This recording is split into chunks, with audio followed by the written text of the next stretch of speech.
Happy hump day to you and yours. Thanks for joining us as always. Everything Pats, a New England Patriots podcast, a New England Patriots live stream on YouTube. We have a loaded mailbag today, getting ready for the final preseason game tomorrow night against the Giants. Let's jump right in. Dave in Maine, what is your impression of the impact that Bill Belichick has had at North Carolina? Don't talk a lot about Bill anymore on this pod, on this live stream, but I figured I'd give this one a shot. Clear impact by Belichick at North Carolina. And the clear impact is excitement. When you look at the sales of tickets, they sold out their home games pretty quickly. They got rid of all those tickets. ESPN is loading up on North Carolina games this year. That's not happening if Bill Belichick is not in North Carolina. So the TV schedule, the ticket sales, both of those things tell you that Belichick has made a huge impact when it comes to the excitement, the interest, the marketing, promotion of North Carolina football. And it feels like Bill has survived the Jordan Hudson avalanche of PR. It felt like about a month or two of just nonstop Jordan Hudson, Belichick stuff. It feels like he's moved on from that, and the focus is now football. Ultimately, the question is, will North Carolina win? That's what matters most. Does Belichick make them a better football program? Do they win more games with Belichick? But there's no doubt he has made a clear impact right out of the gates when it comes to excitement, ticket sales, TV involvement. What's going to be fascinating with Belichick is he's working with a lot of new players on this team.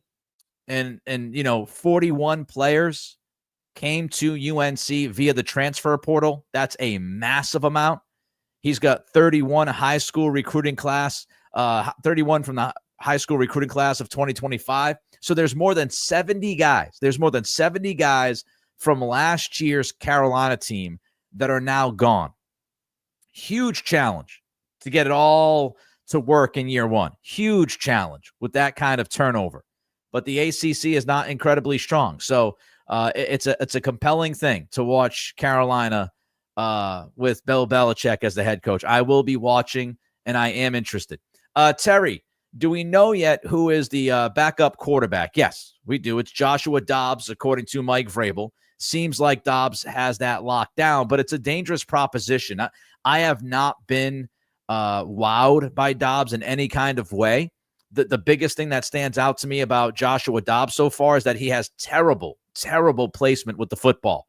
I mean, you're watching that play with Kyle Williams. He leads Kyle Williams right into the defender, throws it high, susceptible for a helmet-to-helmet hit. It's exactly what happens. Kyle Williams looked to me like he got concussed, has not practiced this week. And if there's one thing that you can't allow any quarterback, but especially your backup quarterback, the one thing that you can't allow to happen is to hurt guys. And I was watching the Minnesota broadcast on Saturday, and it was very interesting because Dobbs played for the Vikings last year. And it was interesting watching and listening to that Minnesota broadcast because the broadcast team, the local broadcast team from Minnesota, they were really, really pounding the point that Dobbs tends to get his wide receivers hurt or puts them in tough positions. It was a problem last year in Minnesota. So this is not something that's new with Dobbs. And I'm concerned by that. I don't want him out there throwing hospital balls. The last thing that you want from him. Ben Woldridge, better than I expected so far. And then you also have to ask, will anyone be, released that would be worthwhile that they would see as an upgrade on Dobbs? Unlikely in late August. Anonymous, who do you see the first cuts being to get down to 53? The first guys, well, almost all of them will be UDFAs, the guys that were brought in after the draft, the guys that we know are more likely than not to be gone. So UDFAs will be the first to go. The late signees that signed this week to fill some gaps for the Giants game because the Patriots aren't going to play a bunch of guys, I would imagine. But guys who could be surprise cuts, probably not surprise cuts after, the past few days, but Duggar could be cut, certainly. Jennings could be cut. I think Cole Strange right now is ticketed to be cut. I'm not sure we'd guess that those three guys would be more likely gone in New England than being in New England if you went back 3 weeks ago, a month ago. But I feel like all three of those guys are in danger of being gone, if not traded. But Duggar ultimately might stay because of the money. Jennings, I do think, ends up getting traded, and I think Strange gets cut. Let's talk about Drake Maye. Rob C., are you concerned with the way Drake Maye has started games? Maye consistently starts slow. And that's from Rob C. Then we have Thick Water Panda. Maye consistently starts slow. How does the coaching staff plus Maye himself get into starting better? I do have some concern about Maye and his penchant for starting games slowly. He seems like he's way too amped up at the beginning of games. And he has admitted as much, but you can see it in his play. You saw it on Saturday. It's a preseason game, but his first couple of throws are high. And so it just feels like he comes out with a little bit too much energy, a little too much excitement to start the game, and it makes him inaccurate. He tends to spray the football around. I mean, you can go back to his pro day at North Carolina before the draft last year, and even at the beginning of his pro day, the first couple of throws were off target. So he does have this thing where out of the gates, he's like shot out of a cannon, a little bit too much excitement, and it impacts his accuracy, which is an issue because you can't, especially if you're the Patriots, you're this roster, you can't just punt the first couple of possessions. You can't go into a game saying, well, the first two possessions are going to be a waste because our quarterback gets out there and, he's a little bit jittery to start the game or he has a little bit too much energy, too much excitement. You can't just punt the first couple of possessions. So, yeah, I do have some concern. You want to play ahead if you're any team, but especially a team like this one. We don't think this is going to be a top 10 offense. So you have to make sure you take care of every single solitary possession that you have to maximize your offense. I would expect, as far as what the coaching staff could do, I would expect McDaniels to, script games to combat this, give Maye some easy looks. You might run the football a little bit more early because you want to make sure Maye is settled down. Get him rolling to his right because he's actually comfortable rolling to his right and extending plays. So I would throw a bootleg or two in there as well. So those are some of the things that I would do. But he's also amped in the red zone sometimes, and that is also an issue. So maybe it's just self-scouting for Maye. What is his pregame routine? Maybe he doesn't throw enough. Maybe you change up his pregame routine to kind of settle his nerves. Maybe he drinks way too much coffee early on. Maybe he's a coffee drinker and drinks way too much coffee before the kickoff. Maybe you could teach him, breathing exercises. I have no idea, but there are things that Maye, I'm sure, could do to somewhat settle down early in games. Greg, who wins the kicking competition? Hope we will keep one on the practice squad. Incredibly tight, right? Both guys were great, reportedly, at Tuesday's practice. Neither guy missed a kick on Tuesday. And I had somebody shoot back at me on Twitter, shocker. Somebody replied to me on Saturday because Borregales missed that 57-yard field goal attempt in Minnesota. And I said, well, right now, you would have Parker Romo ahead of Borregales. And somebody on Twitter replied to me, because of one kick. I mean, yeah, with how tight this kicking competition has been, it could absolutely come down to one or two kicks. I mean, if Borregales misses another kick tomorrow night and Romo is perfect, yeah. I mean, we're talking about the slightest margin here between these two guys. So if you think Parker Romo could be more consistent from distance, you might be willing to take him over Borregales.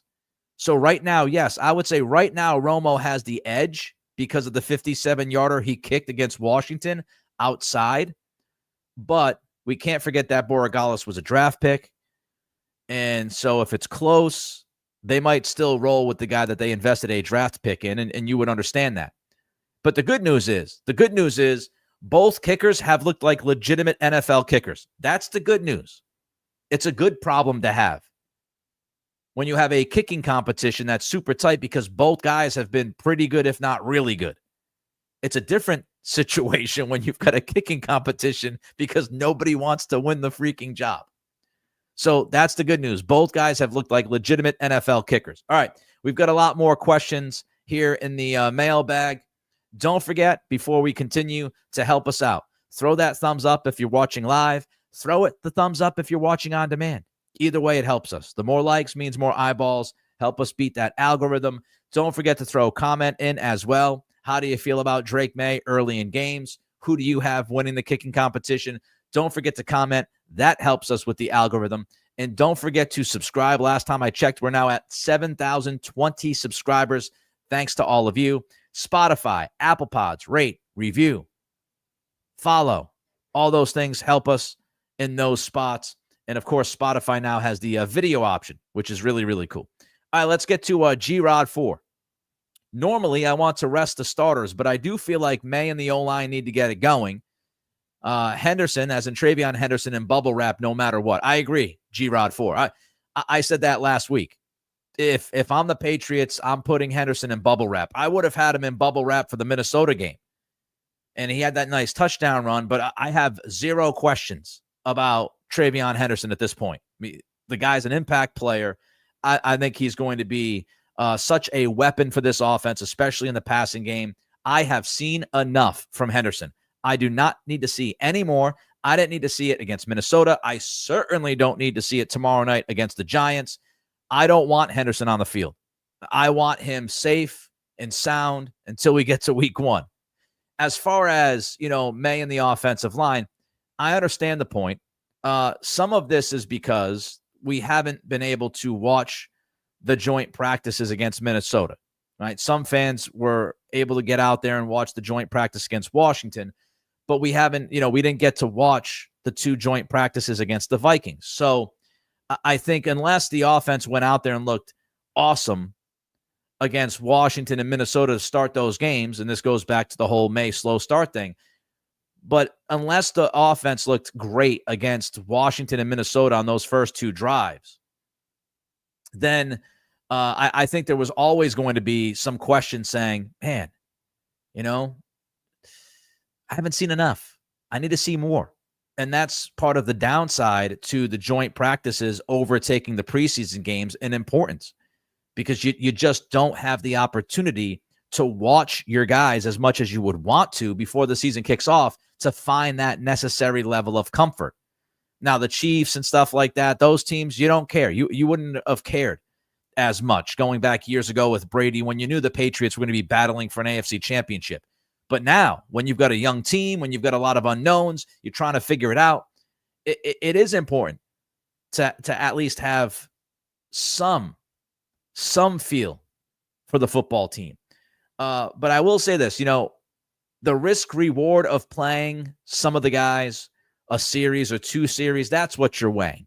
Like, I would not play Drake Maye tomorrow night. I don't find the need for Maye to be out there playing. To me, the risk versus the reward, especially with Joshua Dobbs as your backup, that's too much of a risk for me.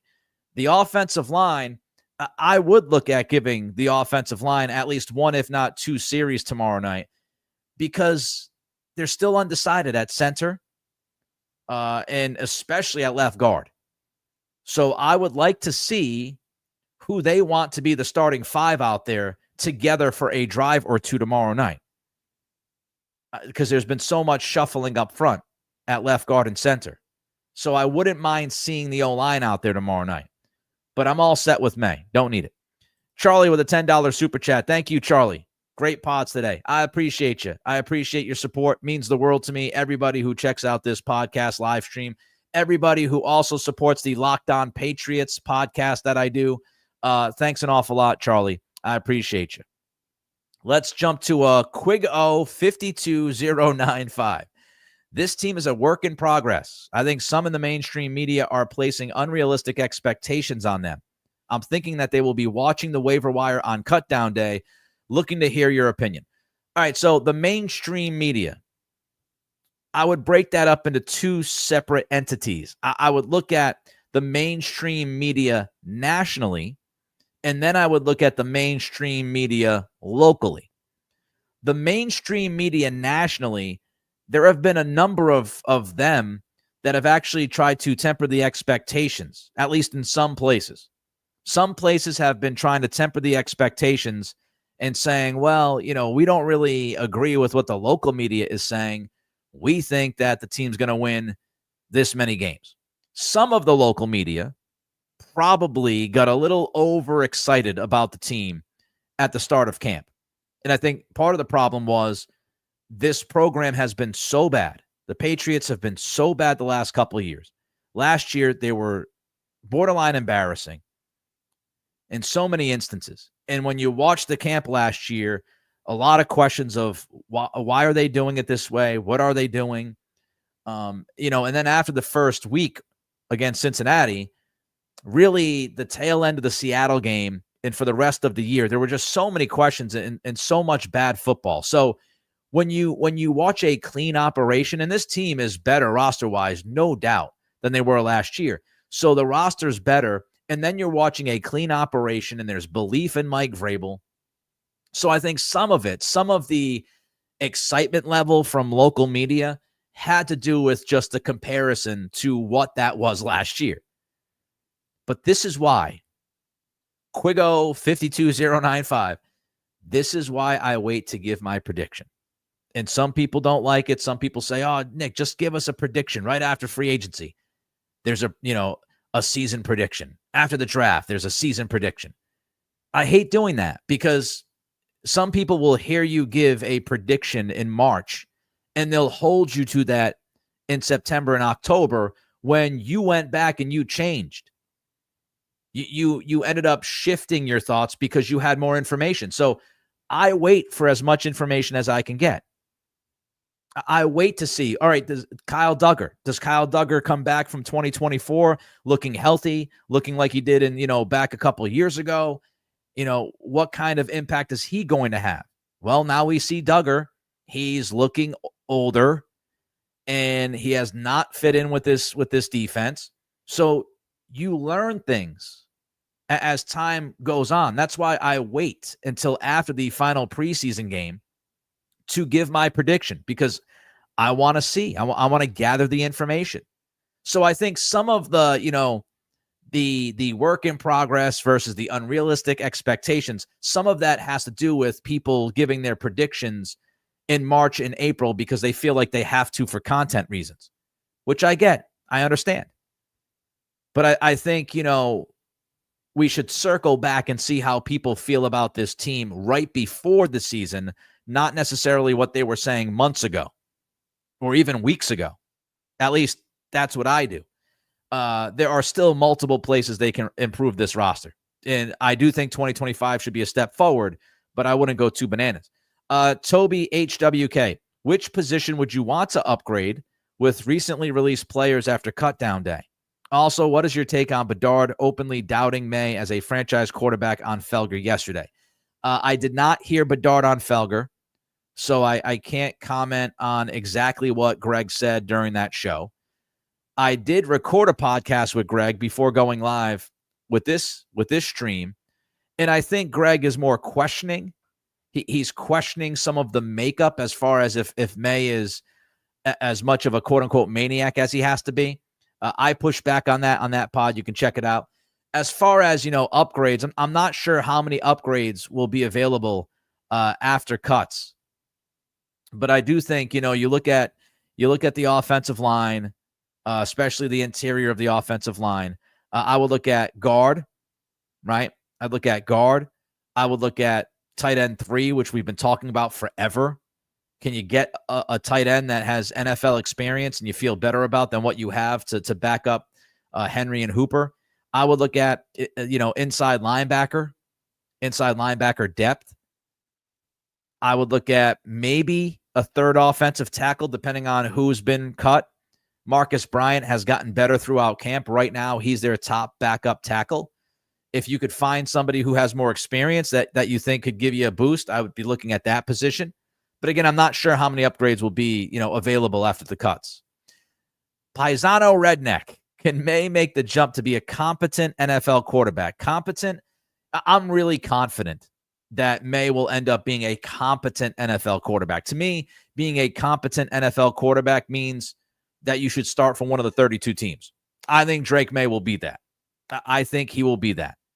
The question is whether or not Drake Maye will be a true franchise quarterback, somebody that you look at and say, oh, he's going to be the answer for the next 10 years. Like a competent NFL quarterback can do the job for a year or two. Franchise quarterback is your guy for a decade, hopefully, fingers crossed, almost 2 decades. Now, I still think Maye will get there. I still think he will get there. I still think he will prove himself to be a franchise quarterback. But patience is key. He's played 10 games in his NFL career from beginning to end. And he's learning a new offense with pretty much an entirely new offensive line outside of Owenu. Not even practice. It is a new offensive line aside from Owenu at right guard. So, he's got a lot of different pieces at receiver that he's learning to work with. There's a lot on Drake Maye's plate. So I'm going to preach patience. I'm going to preach patience. I mean, he's been a pro for 16 months. So he's been changing systems. You've got to think about what he went through last year. So I'm going to be patient with Maye. I do think he ends up proving worthy to be a franchise quarterback. But competent, yeah, he's going to be competent. Troxelberg, does Baker make the team as a special teamer? I would say it's less likely that Javon Baker makes the team after the Minnesota week and the Minnesota preseason game. He has not practiced this week, but Mike Reese, interestingly enough, Mike Reese said that Baker traveled with the team. So there's a little bit of news for you. Baker is traveling to New York / New Jersey to apparently play tomorrow night. I don't think he'd be traveling if he wasn't going to play. So it does look like Baker is going to play tomorrow night, or at least try to play tomorrow night. But it's tough to say with confidence if Baker's going to make the team or not, because we don't know what's going on with these other injuries. Like, how injured is Efton Chisholm? Hasn't practiced this week. Kendrick Bourne hasn't been seen since the scrimmage when he got rolled over on. So how serious are these injuries? We don't know. And we don't know also if the Patriots are going to take 6 receivers or 7 receivers into the season. So it's tough to sit there and tell you, yes, Baker's on this team or he's not on this team. If this was a week ago, I would say Baker was trending towards being on this roster, and I thought he would absolutely be, the 6th guy at that position. But again, he kind of has slid back the last several days. And when you're talking about somebody who's teetering on the roster line, he might not make it. Mr. Snoopy jumps in with a $2 super chat. What's wrong with Keon White? Why did he get demoted? Thank you for the super chat, Mr. Snoopy. I asked that question because Bob Barnacle also asked the same thing. Is Keon White a player that will ever produce the way we hoped? It depends on expectations. Like, I'm looking for, if you're looking for a year 3 huge leap like I was expecting Keon White to take a huge leap this year. Based off what we have seen and heard the last couple of weeks, it doesn't feel like he's going to make that huge leap. Now, things can certainly change. Maybe he gets a second win, so to speak, and the season begins and, he's all of a sudden pressuring the quarterback and looks like that guy who's going to make that leap. But right now, that seems unlikely because he has clearly slowed down the last couple weeks. And Keon White might be a guy that we look at and say, he's an NFL player that pops from time to time. He shows those flashes, but unfortunately, he's more of a tease than a consistent game changer. That just might be who he is. I mean, we can't forget what happened last year. 2024 got off to a great start, and he kind of faded out as the year went on. This camp, he started out great, and he started to fade out over the last couple of weeks. So he might just be, a part-time guy who can flash and give you things on the field every once in a while, but not every single time you put him out there or the majority of the time. And, it would be disappointing if he is that kind of quote-unquote tease because the physicality, the athleticism, the work ethic, there's a lot of good things about Keon, but unless he puts it all together, it feels like he plays in waves. DJ 40+.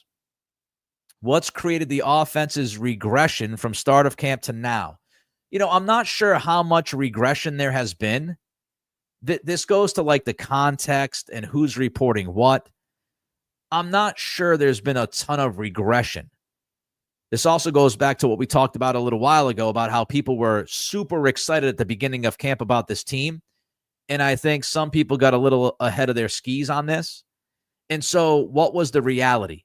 I just keep going back. I've said this from the beginning, and I'll talk about this in a minute with the next question. But I've said from the beginning that I think the Patriots will be a middle-of-the-pack offense. I don't think they're going to make like this astronomical leap from being one of the worst to a top 10 offense. I think they're going to be right around the middle of the pack. So you have to expect them to progress and probably progress slowly. As far as the regression, if there is any regression, I would say a couple of things. First of all, they played against the Minnesota Vikings in the joint practices. Minnesota is really good.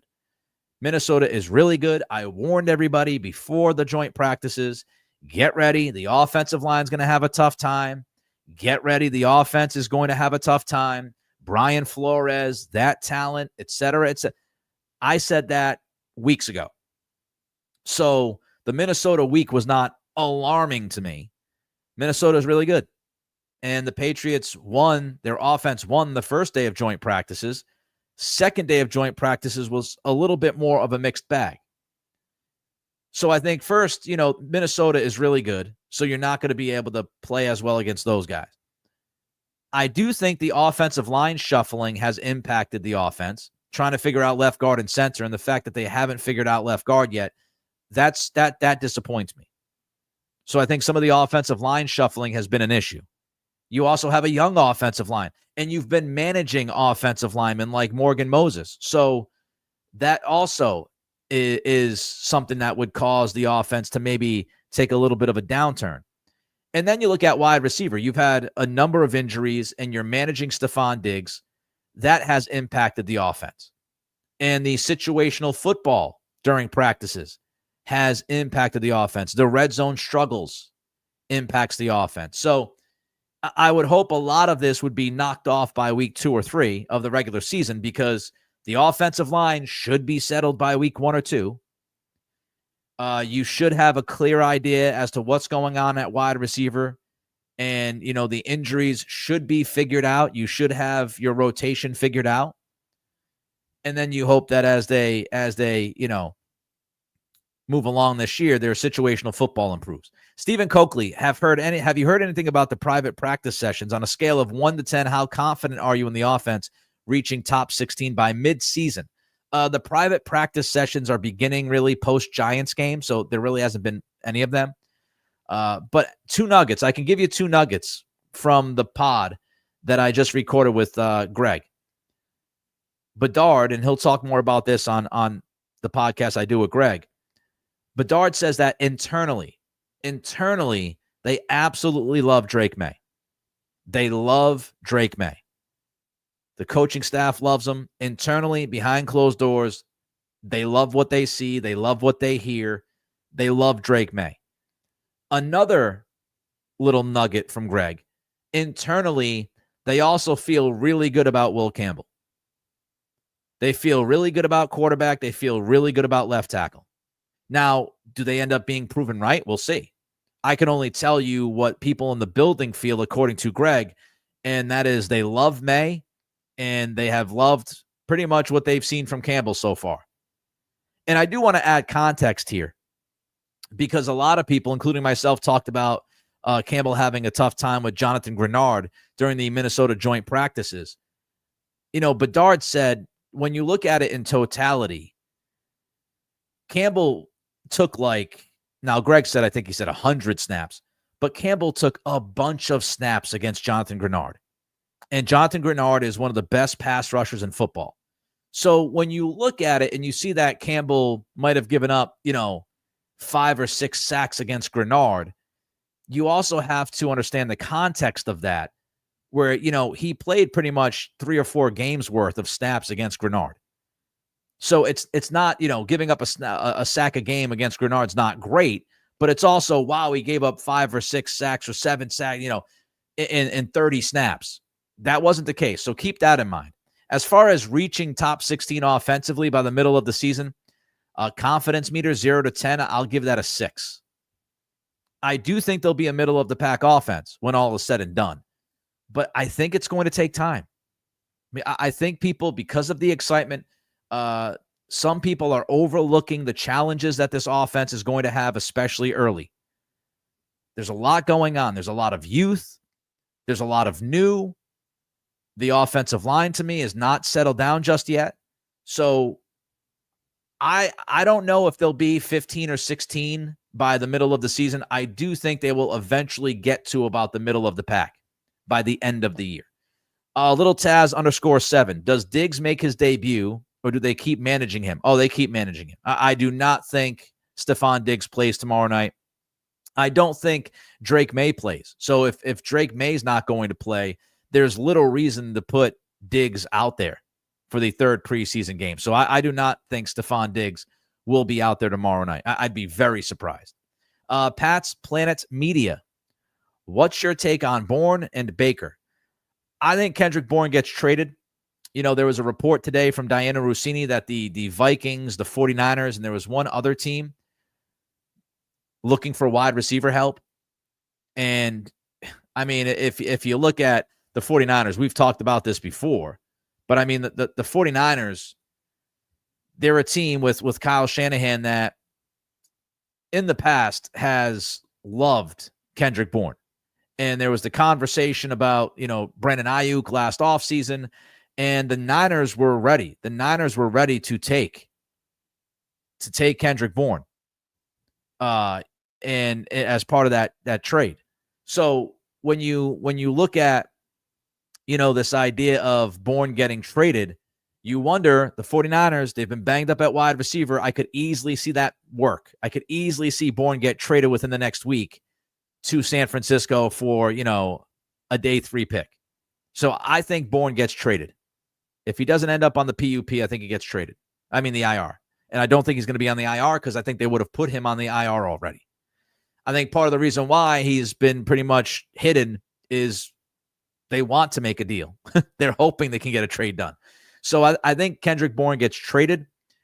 I actually think Javon Baker makes a couple of plays tomorrow night against the Giants, and I think he squeaks in. I think, at least for the beginning of the season. I can't tell you that Javon Baker is going to be a Patriot in November, but I think Baker survives. I think he makes a couple of plays against the Giants. I think he plays special teams. He had a rough game against Minnesota. He's fighting for his roster life. I think he survives, and I think the Patriots end up taking 7 receivers into the season because there's so many unknowns in that room with injury right now. So I think Baker survives, and I think for at least week 1, he's on this roster. See if I'm right or wrong. But I do think if he makes a couple plays tomorrow night, I think he ends up sliding in, barely sliding in. Don't forget to like. Don't forget to comment. Don't forget to subscribe. The thumbs up, the comments help us with the algorithm. Spotify, Apple Pods, rate, review, and follow. We will be back on Friday at 3 o'clock Eastern. Until then, enjoy the rest of your hump day and enjoy the game tomorrow night. Talk to you soon.